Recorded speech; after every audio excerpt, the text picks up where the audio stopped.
New tonight, keeping wildlife off of our Utah highways. It's a priority that involves $100 million to build more wildlife crossings and fences. Good evening, I'm Heidi Hatch. I'm Mark Cabell. So the big question here, where is Utah going to get all of that money? Jim Spiewak live near Parley's Canyon tonight. Jim, there's been a ton of wildlife spottings there in just the last few weeks.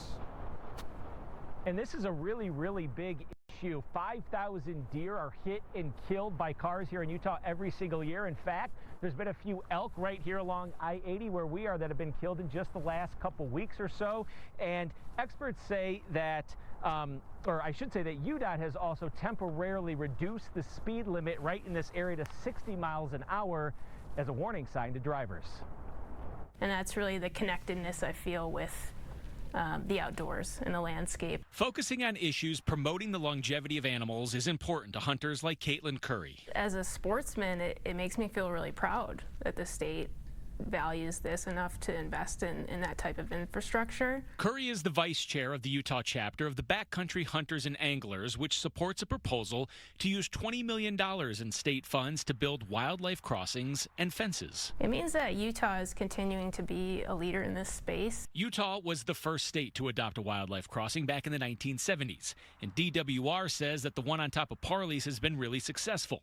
And today, Representative Doug Owens is behind the push for that $20 million to add more throughout the state. It got ranked number 6 out of about 100 priorities, so it's pretty darn high. Owens says to get the $20 million in state funds, there's an all or nothing proposition.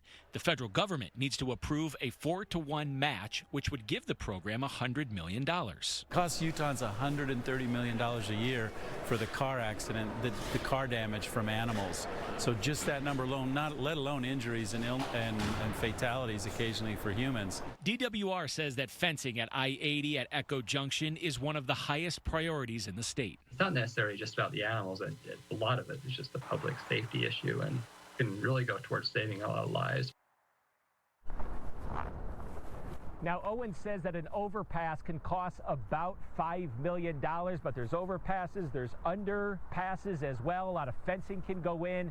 And DWR does have a list of hotspots. I've posted the list of those hotspots over on our website, KUTV.com. We're live tonight. Jim Spiewak, KUTV 2 News.